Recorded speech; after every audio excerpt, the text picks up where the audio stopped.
welcome to the Friends Talk Film Podcast, episode number 11. And with me today is my friend Sacha. Thanks for being here. A little bit light today on cast, but we're still going to talk about all the main movie news. The only spot we won't have on our regular show is the Channel Flick Challenge, which we'll hopefully bring back next week. So on today's top topics, we're going to talk Holmes and Watson, Jared Leto joining Blade Runner 2, Big Lebowski's Jesus spin-off going places, Mission Impossible 6 and its delay, Witness for the Prosecution with Ben Affleck. We got Michael Penna to star in a horror film, The Bringing. We're going to talk He-Man and the Masters of the Universe and our potential casting for that reboot. And we're going to talk Marvel movie updates as well. So there's been a few announcements and rumours potentially in the last week. And we're also going to have the regular spot of the film Flashback. We'll talk about films which released 30, 20 and 10 years ago today.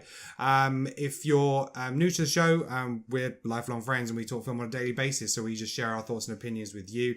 Bear in mind, because we are quite familiar with each other, the language can get a little blue.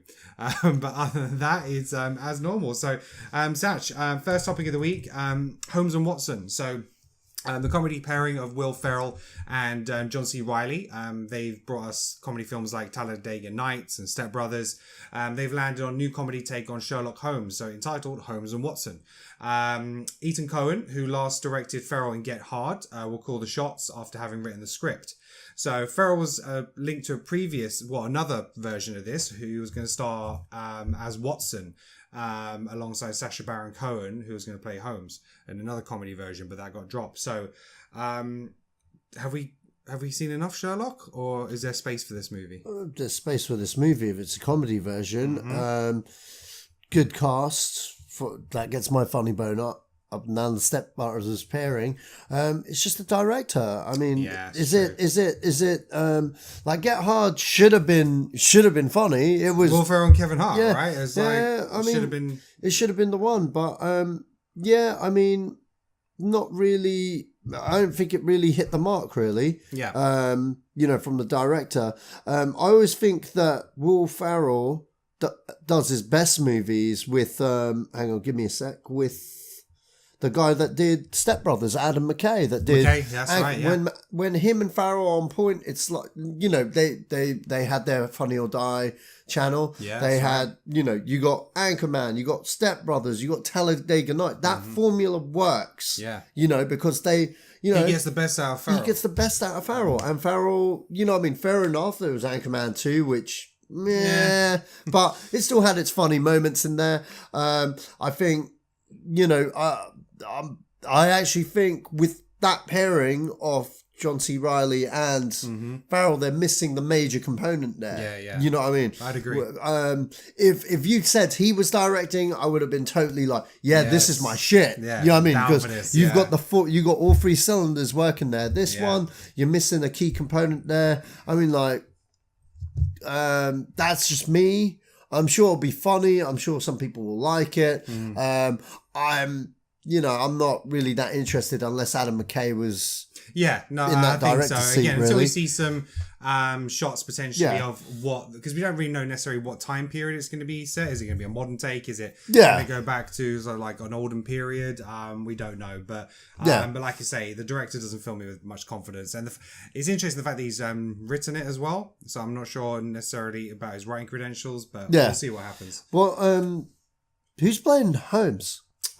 So Holmes is going to be Ferrell and Reilly's going to be Watson. Change it up, man. Change it up. Just so that, like, when Infinity War comes around, you got, like, Thing with the Guardians and stuff. Yeah.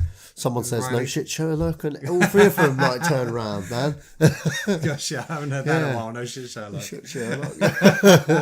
Right, we'll move on to Blade Runner 2. So, the cameras have been rolling for a little while now, but Jared Leto has leapt aboard. It's still untitled Blade Runner 2 sequel. Sequel scripted by Michael Green and the original movie's co-writer Hampton Fancher. It's set decades after the original, a time when Earth's environment is in even worse condition than it was. Harrison Ford is back as Rick Deckard, but it's got an amazing cast, right? So it's got Ryan Gosling, Robin Wright, Ana de Armas, Sylvia Hoeks, Carla Juri, Mackenzie Davis, Barkhad Abdi, David Dashmalchian, Hayam Abbas, Lenny James, and Dave Bautista. and so now Leto's on board as well. That's quite something. Ridley Scott is an executive producer, and it's due for October 6th release next year. So, Jared Leto, what are your thoughts? You got Gosling and Leto with Batista and Harrison Ford. Come on, man. Robin Wright. And Robin Wright, which I actually just found out just now. Yeah. I'm like, how much more do you need to know that this cast is a killer cast? It's an all-star cast. It's an all-star with some of the best acting talent today. Yeah. I They're mean, not like, just names, yeah, right? they're not. They're actual talent. Yeah, they're actual talent. They're just, you know what I mean? Like, fair enough, like, Batista, you know what I like about Batista? He's progressively getting better. Yeah, he's doing different things. As he's doing different things at each project. You know, he started off great with Guardians, you know, and he's chosen his roles real carefully that work to his strengths, and he's clearly learning and getting better as each project comes, and that's what I like about Batista. Leto, you know, hell, if Batista's going to learn anything about acting, you've got Leto and freaking Gosling, and you've got Gosling. I mean, like, Jesus Christ, I think this movie's shaping up to be very interesting. Whether it delivers on the Blade Runner name, I know you're not a big fan of the movie. I'm a huge fan of that movie. Has yet to be seen. I'm still cautious about it, but I like the cast. I like the director. I like the way they're going about it. We'll see. It's interesting. And Leto is fantastic in everything he does. I'm pro his Joker. So I didn't have. I think I just wanted to see more of the Joker. Yeah, exactly. You know, I think, and you know, he himself has said, you know, he's cut about 60% of everything he filmed. Yeah, exactly. They've cut it out. You know what's really funny back on his Joker? I was like looking at Facebook, and some people were complaining that the relationship between him and Harley, where, you know, he's a wife beater or you know, a woman beater, etc. That you didn't get that. I was like, okay. So I googled some pics, and they filmed him slapping Harley Quinn. You know what I mean? Beating her up, and it was shot like panels, like from the comic book. So I just posted that up. I was like, "Shut your mouth!" Shut your mouth. That's the director or the studio potentially. The studio probably just cut.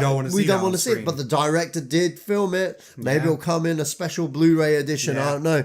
But you know, one thing I know about Leto's Joker, a lot was cut. But personally, I feel that he was in it the right amount for that movie. You know what I mean? Let's say, you know, he was more Harley's boyfriend as opposed to the Joker. Exactly. Wasn't it? So it wasn't his movie. It was never intended to be his movie. Exactly. It's the Suicide Squad, for Christ's sake. You know what I mean? I think the only thing I wasn't too keen on was certain looks of his where it was a very pimped out look with chains and You know what? It's a different take, and I get it. But you know what? I think it kind of worked for the movie. I mean, like, there's been very different iterations of Jokers. You got to understand this, okay, guys? I mean, like, hell, when Alan Moore did The Killing Joke, the guy's wearing like undies and like a crazy hat, and which was unheard of at the time. You know what I mean? They just went with a different iteration for the times. They made him a bit of a gangster. But even still, look at Nicholson's Joker. That's fucking 1930s gangster. Right it was, there. Absolutely. And, you know what? I remember for years, people, I remember looking at Jack Nicholson's Joker as a kid going, well, he doesn't look like the Joker. He's a bit too fat to be the Joker. But then you see him, it's just Nicholson on cocaine. Having a really good time. That's his Joker. And you know what? I remember for years, that was the definitive Joker. And everyone heard when fucking Heath Ledger, everyone was like, boo, Heath Ledger, forget him. Blah, blah, blah, blah. Bring him back. Can't beat even at his age. What are they doing? And then what does he do? He gave us a different interpretation that was on, that was probably my favourite. And it's a lot of people's favourite. But I think what people should learn is don't put him on a pedestal, because we did that with Jack. You know what I mean? I didn't see anyone putting Cesar Romero on a fucking pedestal, and he was a great Joker. I think every iteration of the Joker has been fantastic.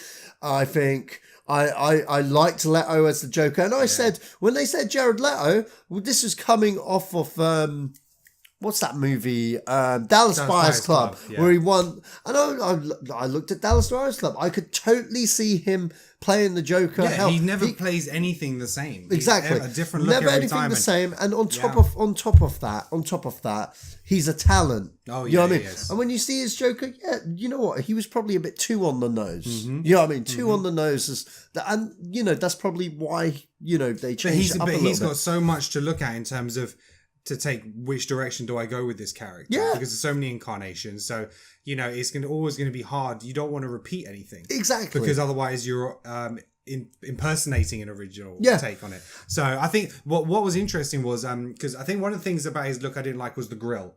Because it kind of took away from that Joker grin a little bit. Yeah. Because it's different. But he still pulled it off. Yeah, he did pull it off. But what's interesting is the director's come out afterwards and said there's a reason for it. Because there's a story that leads into it where his teeth were actually knocked out by Batman. Oh, okay. So he's actually disfigured him. Right. Which is another reason why he has the damage tattoo on his forehead. Because it's a reminder to Batman every time he sees him that he damaged him. Right, okay. So it's interesting whether that'll come in the Batman movie or later on and stuff like that. But there's a reason behind it. But that's just it though. They're still figuring out their universe. So absolutely. I think it's a case of, let's just let them tell their stories. I mean, like, I'm still anti BVS. I hate that fucking movie. It's I won't even go there. I can review it, by the way, now. No. But even my external hard drive won't play the movie. Yeah, I tried to watch the extended version. It's like, bro, please don't waste your time. Look. To be honest, I mean, like, I liked Man of Steel. Yeah, I liked it. I thought it was competent. Was it a great movie? No. Mm-hmm. I personally, look, for me, Superman is still Dick Donner, Christopher Reeves, 1 and 2. And when I say 2, I mean the director's cut of number 2. If you kids don't know about that, just look it up. Okay? Yeah, you need to get on that. You need to get on that. Look up the director's cut of Superman 2. It's sick. Okay? Yeah. That's my definitive Superman. Okay?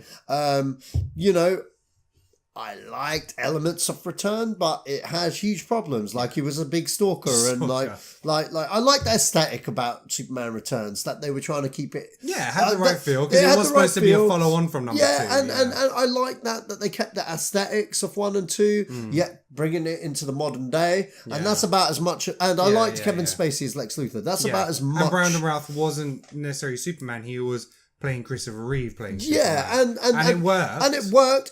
Ralph was a good choice for that movie. It's just what they did with that movie that sucked balls. Yeah. I mean, with it's all about land again. With Man of Steel, they wanted to reboot it. I think that I think my problem with the DCU, there's just too many cooks with opinions that need to be just like one of my biggest problems with BVS was Superman's guards. John Peters has still got a voice at Warner Brothers. Someone shut him down. But he's always going to continue to have that voice with Superman as a character because he owns the rights. Warner Brothers don't own the cinematic rights of Superman. John Peters does. So this crazy dude has an opinion. So we're going to get He's Superman, not letting go of those. And he's not letting go of those. Too much money. Too much money. And he's made money off of these two movies. You know what I mean? That's It's a gold mine for him. And like, man...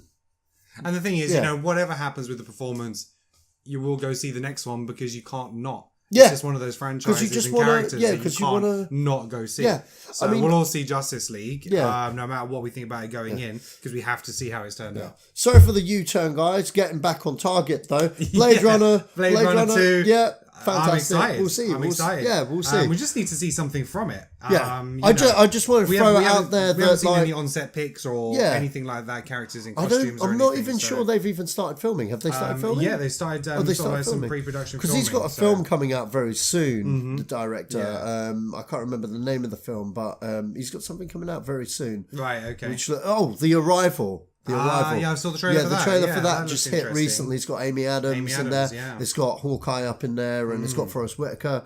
I like his work. Yeah. I do love his work. I love Sicario. I love Prisoners as well. Like some really good performances out of Hugh Jackman. And he's always gone for great casting. Yeah, exactly. And he's continued that, even though there's a a franchise or a big name attached to this movie in terms of the title and the fan base.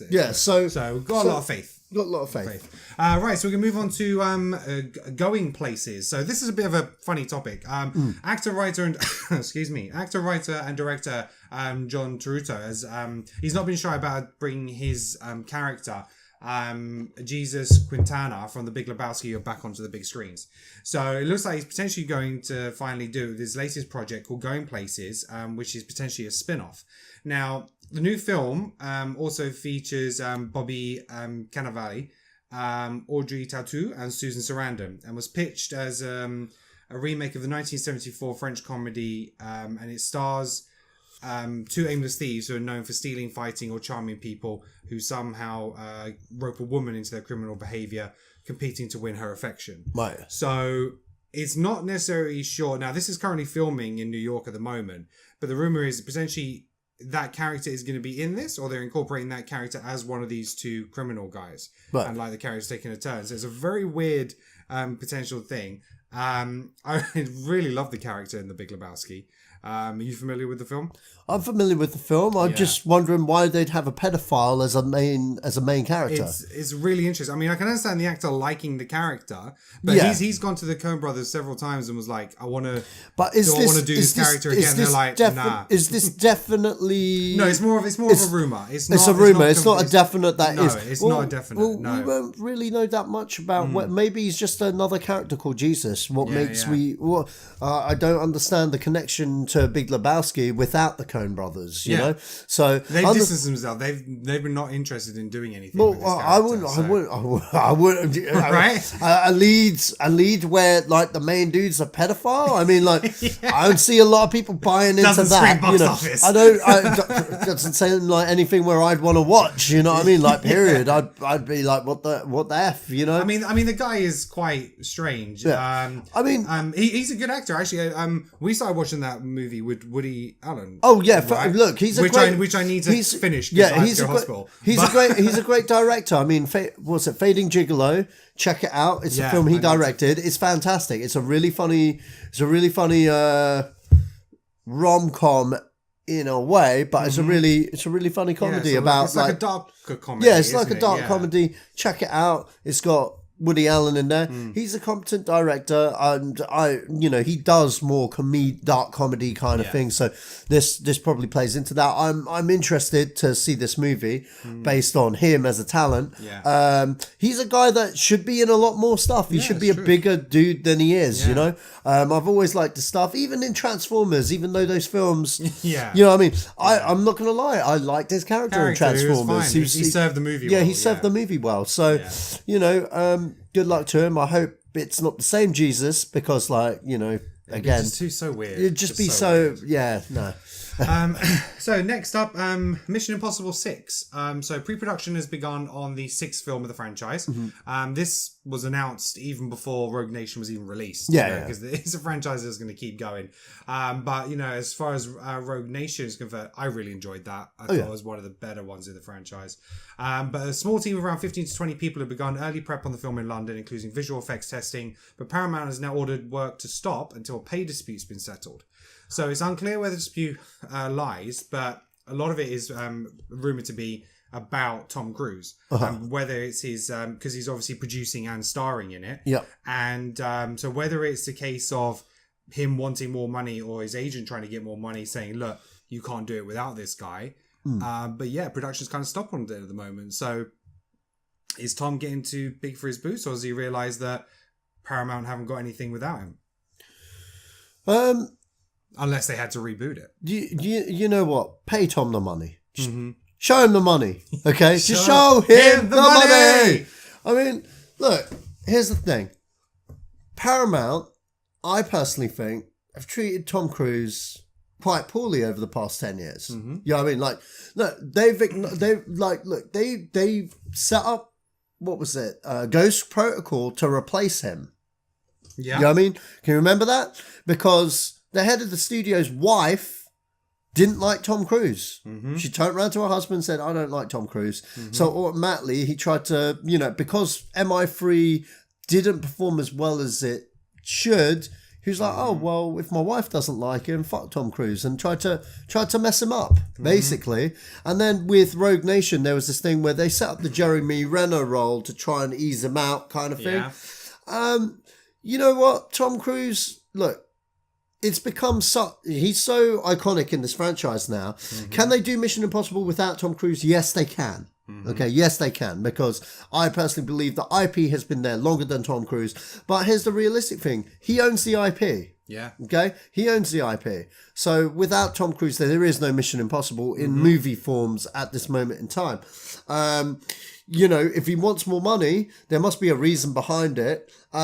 He is definitely worth the money that is paid for this franchise. And second of all, I don't really see Paramount...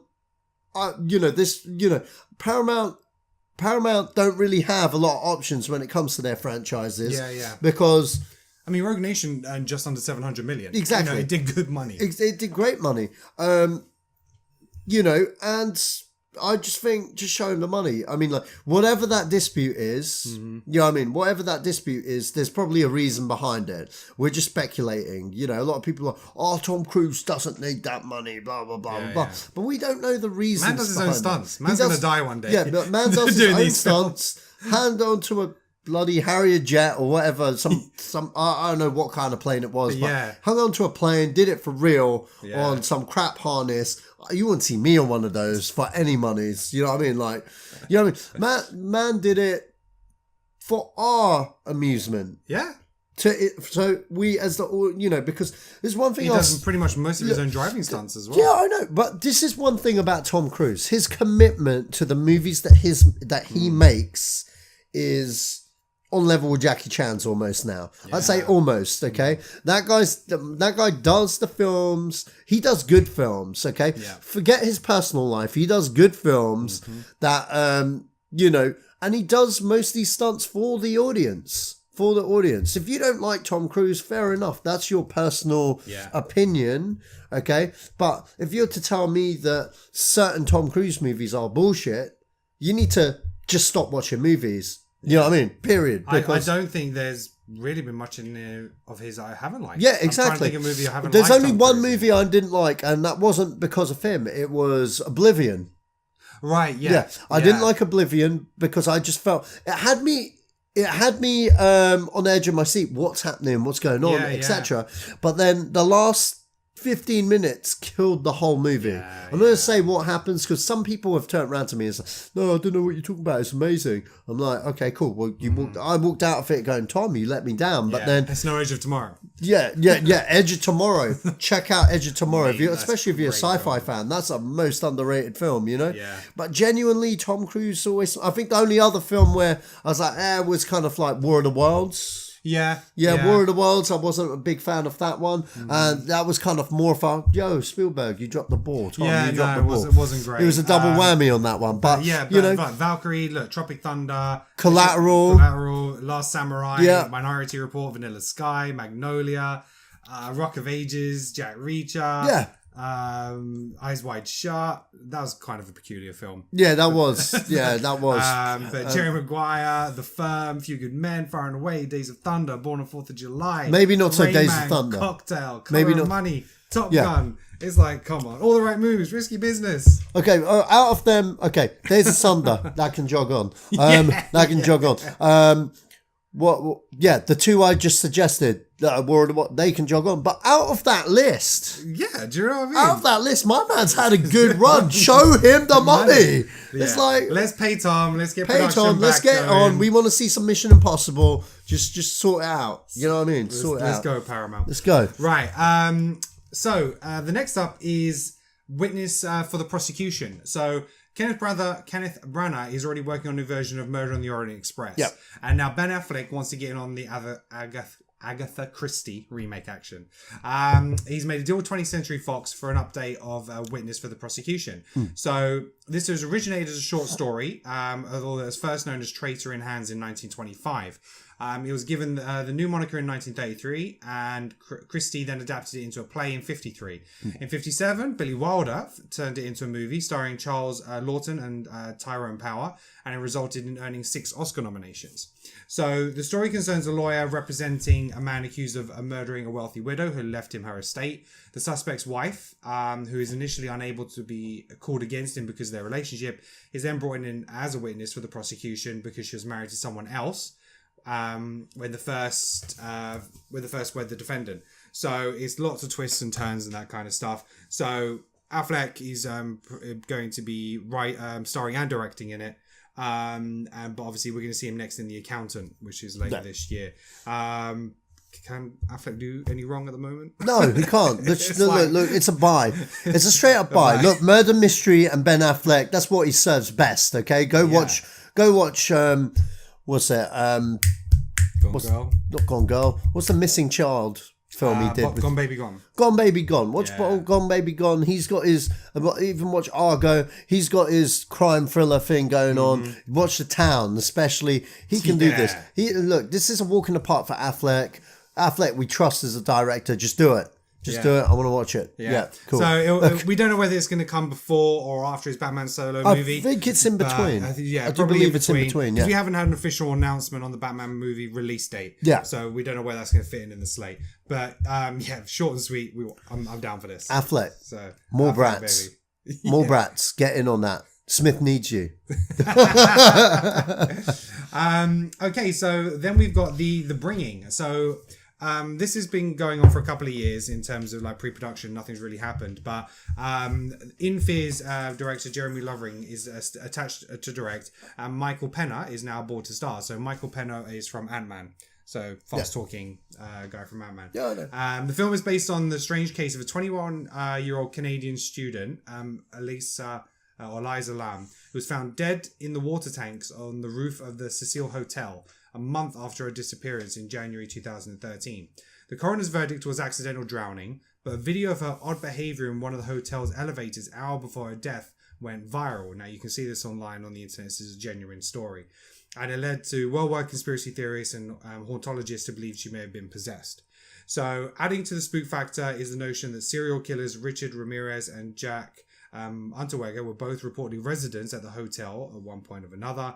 The establishment has even changed its name of the hotel to try and disassociate with that kind of stuff. But yeah, Penna is going to be the man investigating the strange death in the movie, which has a script from Starry Eyes Kevin Kolsch and Dennis Woodmere. So yeah, it is based on a true story. I like Penna as an actor. What are your thoughts?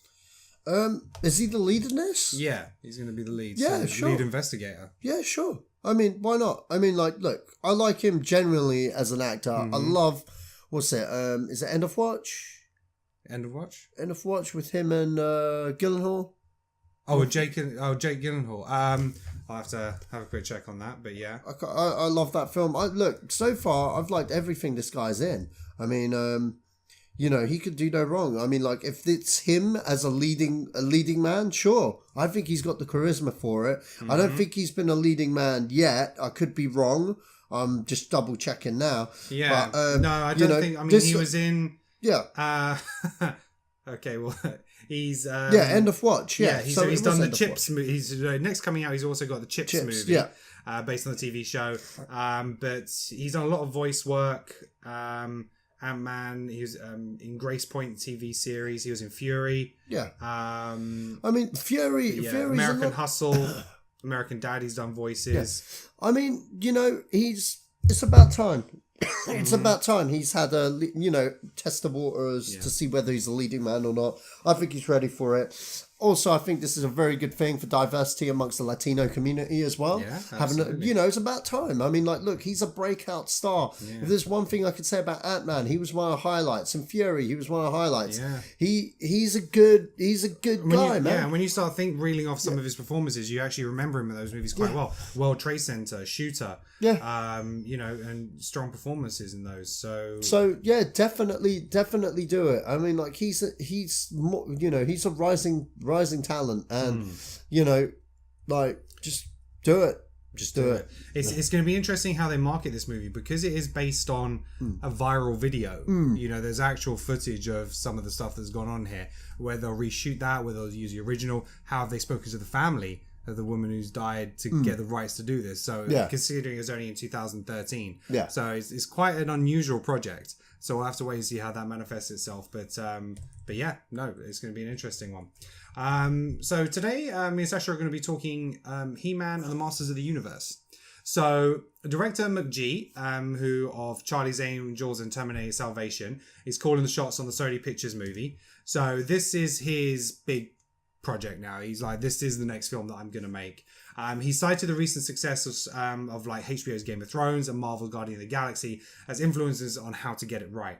So I'm just going to read out his quote that he had in an interview recently. He's like, I think we want to honor the fan base first and foremost. We also need to be a contingent of the incredible renaissance of what Kevin Feige is doing with Marvel and the balance of full-bodied entertainment that is both credible and emotional, action-packed, and the story of a hero's journey. It's the genesis of He-Man. It's the becoming of He-Man. We want it to be clicking on all cylinders in that regard. We're not going to stop until we get it right. He says, listen, I love that movie with Frank Langella and Dolph Lundgren. I watch it, and it's a tremendous pleasure for me to watch. I'm raised on the toys, and I'm down at Mattel all the time, which is really focused on getting it right. I want it to be full-bodied entertainment that respects the fan base, and it's more emotional than you might imagine. Inventive and original. Obviously, there'll be... he's talking about Game of Thrones again, and he's like, what's going on with Guardians of the Galaxy? James Gunn doing a great job. We're going to try and answer the call and make it higher now. He's really on board with this. He's talked about the potential casting for He-Man as well. So the reports are that Kellen Lutz is up for the lead role of Prince Adam He-Man, who was in Twilight. Okay. We haven't cast a role yet, but I like Kellen very much. Obviously, we need a talented entertainer, but we need to have a certain physicality, which he embodies. It'll be considered very, very closely. We haven't gotten to the casting process yet. Kellen's a good guy, and we had a great meeting, and he's passionate about He-Man. He's passionate about the Adam story. He really knows a lot about it. I was charmed by his focus and intensity. It'll be considered very, very carefully. We're just not there yet. We've got to get the movie on its feet, then we'll cast it. So, sounds like the guy's very close to it, but He-Man...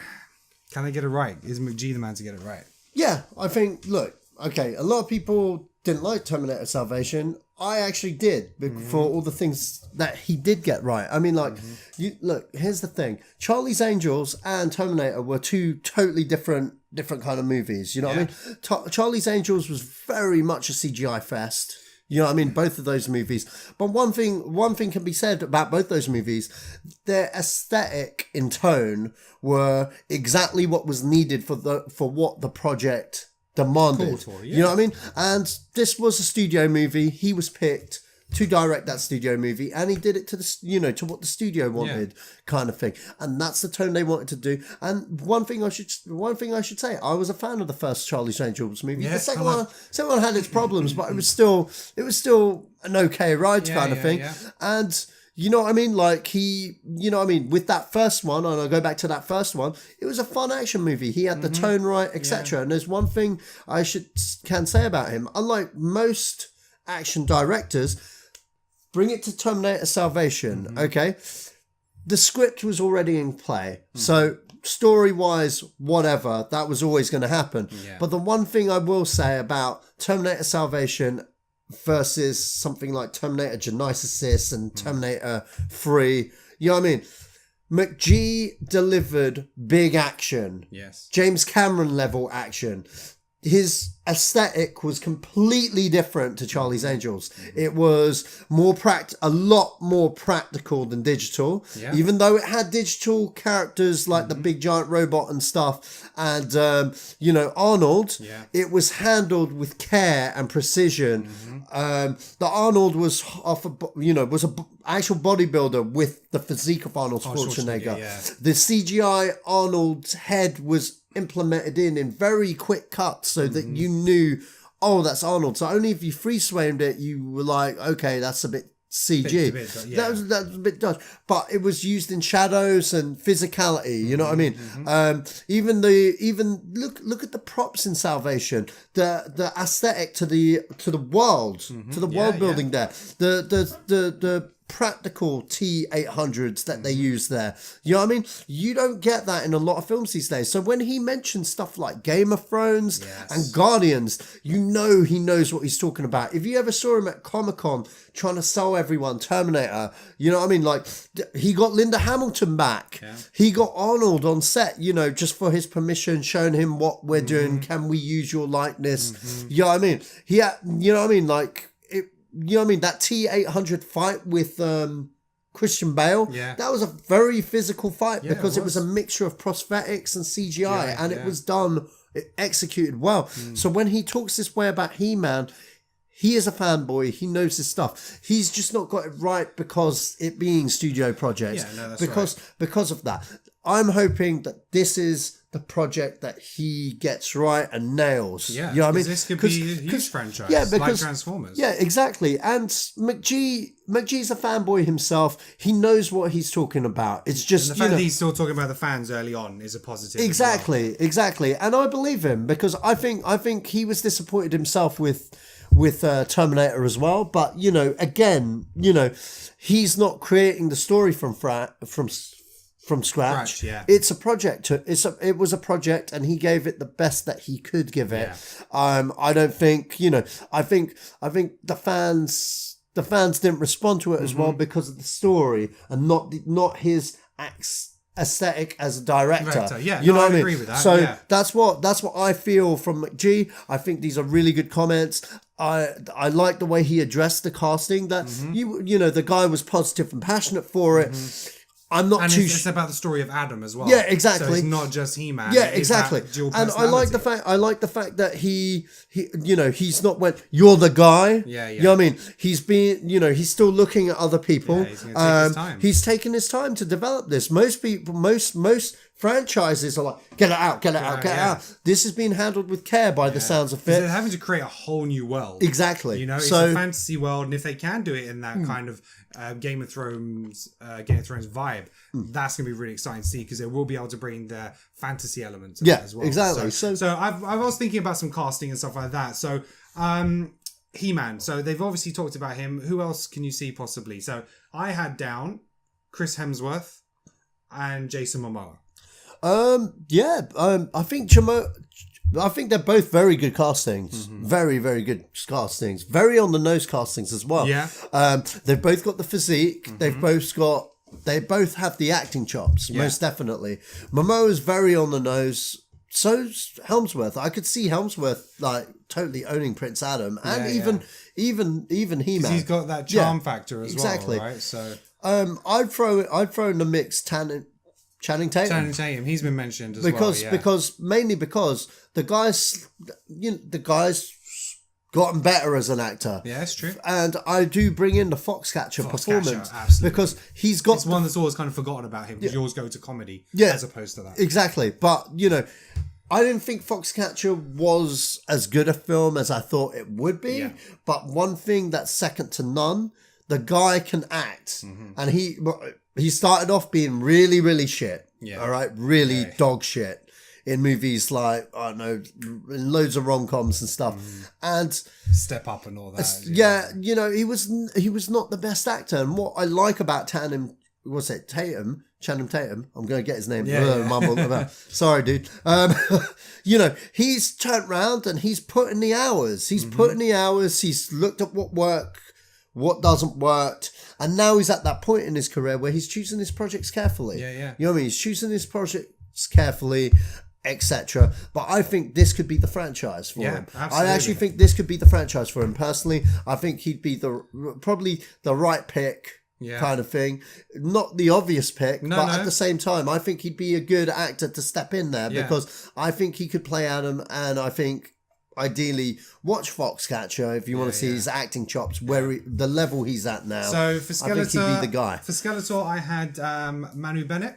Now he is he was the bad guy in Arrow for Deathstroke. Oh yeah. And he was also in Sands of Time. I'm forgetting the name of the show Yeah. now. I know the guy. Yeah. So I also had, depending, because again, it all depends on Skeletor, whether they're going to go CGI with the skull, whether it's going to be prosthetics, whether he's going to be a normal guy and then get hurt midway through and then revert to a skeleton face.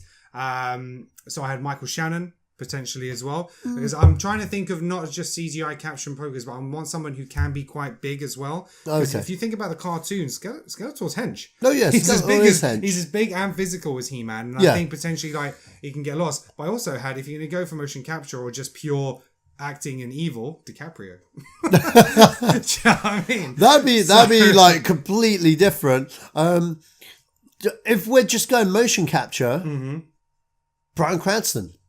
See, I had Bryan Cranston as Man at Arms. Yeah, I saw that, but I was like, no, you know what? If you're going to get to, I think, or hell, motion capture or voice work. Or get the old guy back. Yeah, original voice actor. Get the original guy back. No, not the voice actor. Langella. Yeah, get Langella back. He's still around. Yeah, he's still around. But he actually was in a movie with Cranston recently. They did a biopic movie about. American President, I have to forget which one. And him and Cranston were really, really good in it. If it is mocap, get the original voice actor back. You know what I mean? Is he too camp these days? Maybe it is a bit too camp. It depends on the tone they want to go, or whether they want to throw a throwback. I don't know. I mean, Frank's not physical. I mean, he's getting on. He was born in 1938. Yeah, so, you know, he's not going to be. Of course. But I mean, if it's just a voice, then you know, a mocap. You know, it's a different kettle of fish. Yeah. Anyone can play it. Hell, going outside the box, get James Earl Jones. Damn. Vader and Skeletor. Yeah, man. Can you imagine? Get James Earl Jones. Get someone with, you know, or a powerful voice. I don't know. But then Skeletor was quite camp. You know what I mean? Yeah, he was. He was quite camp. I had to say Nick Cage, that motherfucker. Nick Cage is Skeletor. Wow. It's kind of. I'm messing around. It's kind of Ghost Rider and He-Man, right? I'm messing around here. I just think it'd be a funny mix. I've had Nick Cage with a skeleton head, and I don't want any more of that. Yeah, no. I was playing. I had for Evil Lynn, I had Anne Hathaway. I want to see her more of an evil as opposed, because you could go Angelina Jolie, but it's a bit again on the nose.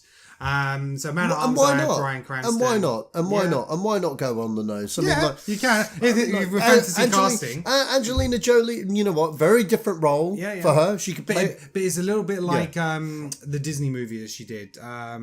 Maleficent. Yeah. Maleficent. Yeah, but this is He-Man. It'll be better than Maleficent. Well, to go on the nose then, for the Sorceress, I had Charlize Theron. Yeah. And for Tila, I had Adrienne Palicki. So she is in. She's in Agents of S.H.I.E.L.D. Yeah. And stuff like that. And I think she could pull that because she's got the physicality. Oh, okay. She's got the. She has got some acting chops. For me, she can't do any wrong. She was great in Friday Night Lights. She was Wonder Woman, the TV pilot. Yeah. And stuff like that. But yeah, there's so many characters. You had Ron Perlman potentially as Beastman. Yeah. That could work. You had Andy Serkis as the water. Andy Serkis, the Skeletor. The Skeletor, yeah. If you're going to go mocap. Totally. Or you could have him as Orko. Or Orko. Yeah. Get Orko in there. Yeah. So, that, you Orko, the spin-off movie, directly afterwards.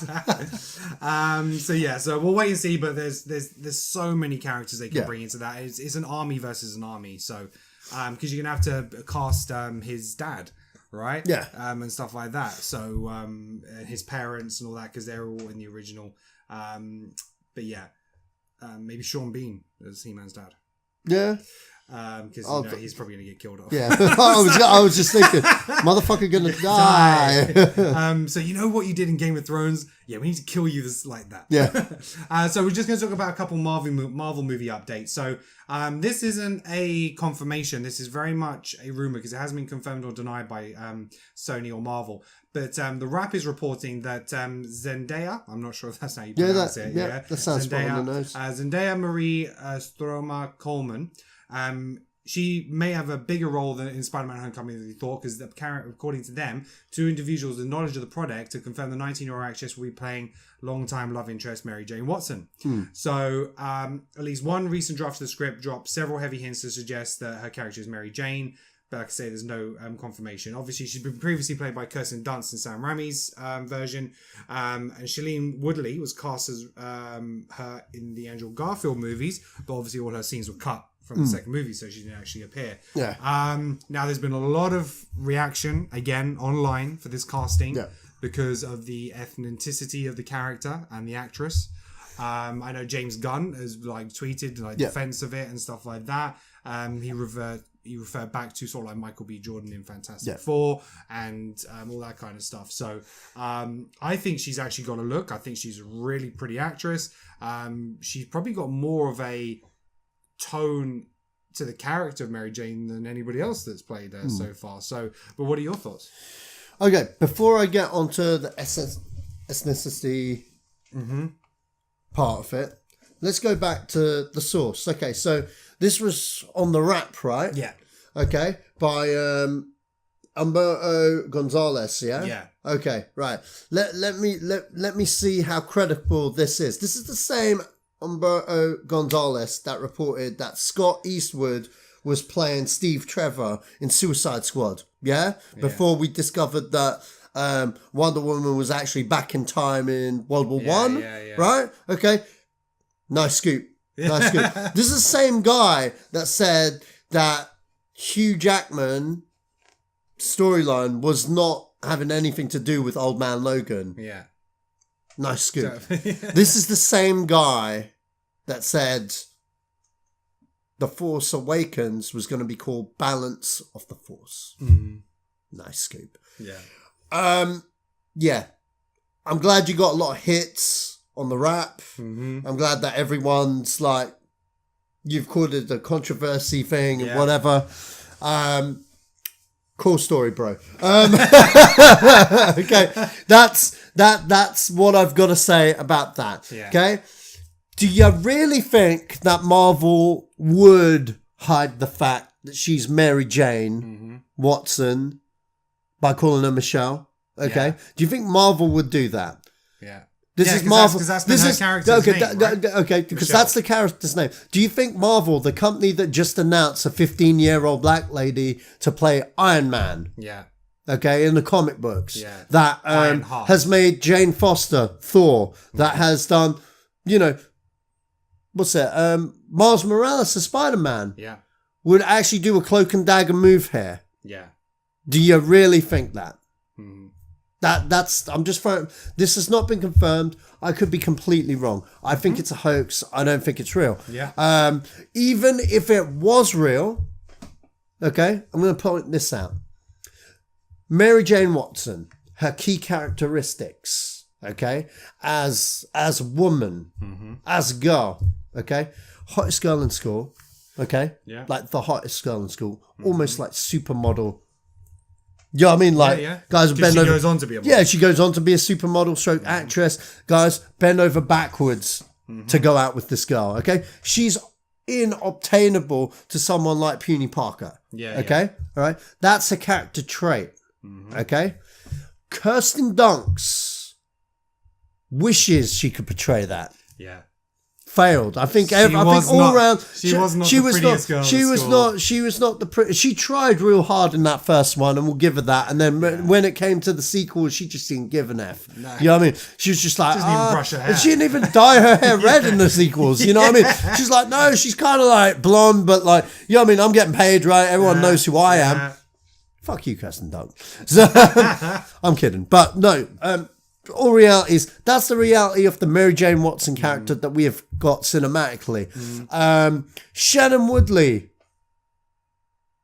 because like we all put her up in FHM's like top 10 girls. You know what I mean? Zendaya. If you're telling me she ain't hot, and it's a bit weird for me because she's a bit young for me. She's 19. But I could... is she 19? She's 19. Okay, I could totally rate her now. Okay, but I still wouldn't go there. But she hot. Okay? She is hot. Okay? She's like hottest girl in school hot. Okay, she's like Tom Holland wishes he could date that. Okay, I'm sorry, she totally fits the credentials of what Mary Jane should be. Yeah. You know what I mean? But looking at some of the on-set pics, it doesn't look like she's playing Mary Jane. No. She's very toned down on the on-set pics, you know, right? But she is hair, she's very pretty. She's very pretty. She is, and you know what? Look, this is a high school flick. You know what I mean? So, you know what I mean? Have you seen the video that just dropped, I think yesterday? Oh, where they're all dancing and stuff. Yeah. Stuff like that. You know, she's got that personality. She's got that spunk. And it's so, you know, and when James Gunn came out to defend it, he said, I'm not confirming or denying. He's like, I've read the script, but I don't know if she's playing her. Yeah. Now, it's, you know, but it's like, like you're saying, it's the essence of the character. It's the essence of the character. And the thing is, I think she could play a Mary Jane Watson. Does it matter that she's black? No. Not really. Look, we've had so many incarnations of Spider-Man. Look, we had the perfect version of Spider-Man in my eyes. I liked Raimi's 1 and 2. Okay, fair enough. Dunks was probably the weaker point, but we had a really good incarnation that I personally would have liked them to carry on with that incarnation, but they saw the opportunity to cast him younger, and they want to differentiate it as a new version, as the Marvel version. And when have you ever known Marvel to make a misstep with any of their movies? Look, if the movie kills and if she kills it, hush your mouth. You know what I mean? Literally, it doesn't matter what you think. It's like quite literally that. And I'm sure, look, if she is Mary Jane's, eat humble pie. She will kill it. She will kill it. And if she's not, then you've just shown that you're a racist bigot over nothing because you're a crybaby fanboy that needs a fucking beating. Like, literally. That's all I got to say on that. Yeah, and I totally agree with everything that you said. I think that if it turns out to be that is her character, I think it's good casting. I think it's great casting. I think if it's another character, like you said, why would Marvel be hiding it? You know, they've come out with their character names. They are what they are. I didn't expect to see Mary Jane in this movie. We'll wait and see if it does happen. But I think Mary Jane's the character that they're going to save. Because if they do the Kevin Feige way of taking the Harry Potter mold, they're gonna, you know, she can transfer in the second year or something. Second year or even the third year. I mean, like, look, you've got this Michelle or maybe even Liz Allen in there, and then you know what I mean, because everyone knows it's lit. Well, obviously not everyone knows, but like Liz Allen's the first girl he fancies. You know what I mean, and then that's the whole point. Mary Jane just comes out of nowhere in the comic books. Aunt May's trying to set him up with Mary Jane. I want that. Okay, Marvel. Absolutely. I want that we don't see Mary Jane and then it's like, okay, Tiger, you've hit the jackpot. And you know what? That should be movie 2. That should be like the end shot, like introducing the new Mary Jane to set up the third movie. I think that'd be amazing. And you know what they should do with the marketing there? It would just be, who's Mary Jane? And just have like objects in front of her and stuff. Hiding the characters. Because they did that in the comics, right? Yeah, they did that in the comics. Even in the cartoons, they did that. So let's get, that's a marketing campaign right there. It's free. Who is Mary Jane? Who is Mary Jane? And like, just throw out all these ridiculous casting names. You know what I mean? Say Oprah's playing Mary Jane. Is Oprah Mary Jane? Helen Mirren CGI. Judi Dench CGI. You could play jokes with that. Absolutely. That would be an amazing like marketing campaign. They'll just have these posters of all these different actors saying, I'm Mary Jane. Like a Spartacus thing. Yeah, exactly. Right, so the other Marvel news is Avengers Infinity War. That's kind of started production now. So the gears are rolling. They've gone to Atlanta. They're starting working on it now. Marvel Studios hasn't made an official announcement, but Vin Diesel, who obviously voiced Groot in Guardians of the Galaxy, he has said on Facebook Live video on his page, which has like over 1 million likes now. It's like 100 million likes, sorry. The Guardians will be included in Avengers Infinity War, and that's incredibly exciting. So I think we gathered that they probably would be. We still don't know, obviously, anything regarding the story, who's going to be in it for how long. We do know the Avengers is now 2 separate movies. It's not part 1, part 2, but it will have some obviously influences. It will be linked. I expected if they were going to appear in it when it was a part 1 and 2, I thought they would be in a second part, but they may just appear right at the end of 1. Who knows how it's going to work out. But it potentially means that Infinity War is going to be bigger than I thought it was going to be in terms of one movie. What do you think? Yeah, I think you hit the nail on the head there. I think it's going to be huge, man. Yeah. I mean, like, I always knew that, like, the Guardians were going to rope into that because of Thanos, because of Thanos and stuff, and what they set up in the original Guardians of the Galaxy. It's a no-brainer. Yeah. And, like, you know, I just want black suit Spider-Man just to, you know, show up and. Well, I think, you know, if they go that cosmic route, you know, he could go out and fight and bring back the costume with him, which will then tie into his own movies. Yeah, so it can happen. That could. So like in the cartoon, the space shuttle came down. Yeah, that's right. With it attached to the space shuttle and stuff like that. So different ways they can look at it, but I do like the fact. I do think I want it to be more of an alien suit rather than like a lab modified thing. I mean, I quite like what they did in the Ultimate comics. I quite like what they did. Where they did with Eddie Brock. Yeah, I think it kind of gave them more depth. Like, to why they hate each other, because then you had the Gwen the Gwen love triangle thing as well there, so that was kind of cool in the Ultimate take. And it made Eddie much more relatable to Peter Parker than just someone who cost him his job and he exactly kind of thing, because there was a family relationship connection. So they kind of grew up together. He was older. You know, Eddie's dad was working with Parker's dad and stuff like that. So really interesting dynamic. Right, that's all the major movie news for this week. So we're just going to touch on now film Flashback. This is where we talk about films that were released 10, 20, 30 years ago this week. There's not a lot, actually. It looks like the end of August isn't a peak time for releasing movies. Yeah. So 10 years ago, we had Beer Fest, which was a comedy. I remember a little bit about that. We had Invincible. Yeah. Old Joy Queen and The Quiet. I need to have a look at this Invincible. I'm not sure what that film was. It doesn't ring any bells, but it took the most money that weekend. Oh, okay. Okay. Mark Wahlberg and Greg Kinnear. American Football. I don't think that came out in England. It may not have. Based on the story of Vince Papale, a 30-year-old bartender from South Philadelphia who overcame long odds to play for the NFL's Philadelphia Eagles in '76. So, Mark Wahlberg, Greg Kinnear, Elizabeth Banks. There you go. I had not heard of this movie. But that was like the big one of 10 years ago. So, looking at 20 years ago, again, not a lot else. We had The Island of Dr. Monroe. Or Moreau. She's the One. Yeah. Freeway, and a very Brady sequel. Wow. Yeah, I'm not even going to comment on any of those movies. It's just not worth our time. And 30 years ago, God, even worse. We had Extremities, Night of the Creeps, and Texas Chainsaw Massacre 2, which opened very poorly. That is it. So I'm going to stop there because there's really not much.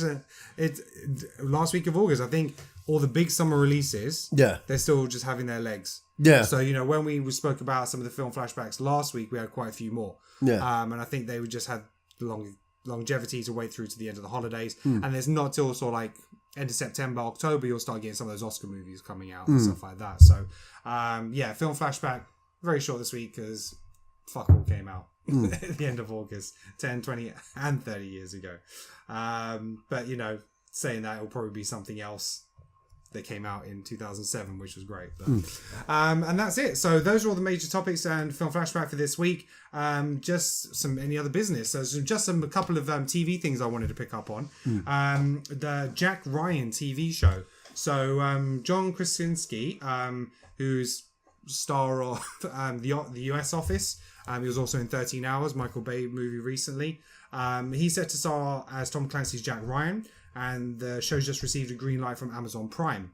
So, following the footsteps of Harrison Ford, Chris Pine, Alec Baldwin, and Ben Affleck, Tom Clancy CIA super analyst, he'll be spearheading a 10-parter show bringing his 13 hours action, obviously, to the fold. Amazon Studios has former Lost co-showrunner Carlton Cuse teaming up with another veteran of the show, Graham Rowland, who is a former Marine, to steer the new show.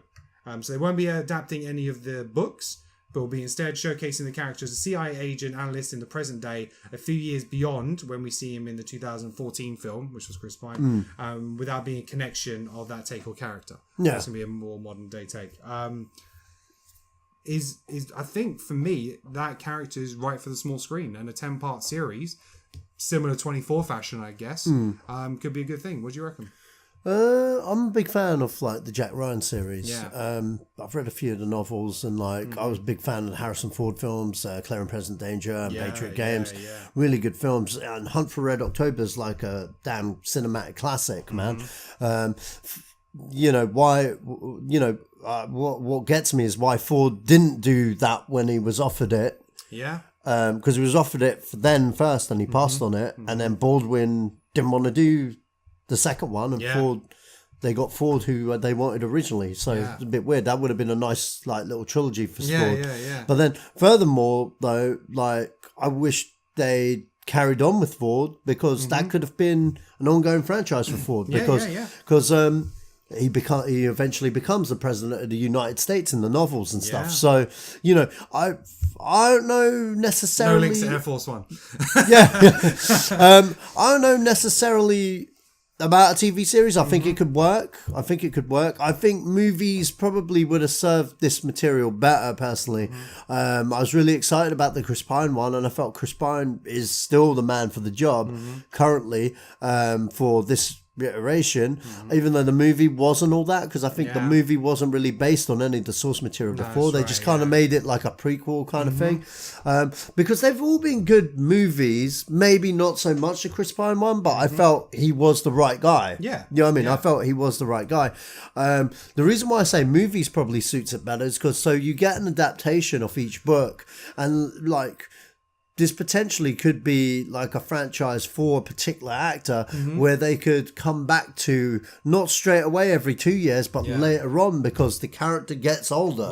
You know what I mean? I didn't mind. I quite enjoyed Sum of All Fears, Ben Affleck's one as well. That was a really good one. It was a good movie. Was a good movie. My problem with Sum of All Fears, though, was the fact that the book is set in the 80s. You know what I mean? It's set in the 80s or the 90s. I can't remember. Someone correct me if I'm wrong, because it's been decade. It's been like a whole long time since I read that book. Like probably when I was in my late teens. So like a real long time. So it's I remember it was like more a period thing, and also what I remembered, that was also why Ford wouldn't do it. You know what I mean? Because he was a bit old to play the character at that point. You know what I mean? And then they got a younger guy anyway and set in the current day. And it kind of contradicted what went on with the novel kind of thing. So, I mean, like, it was a good movie, but, there was, it's just a bit...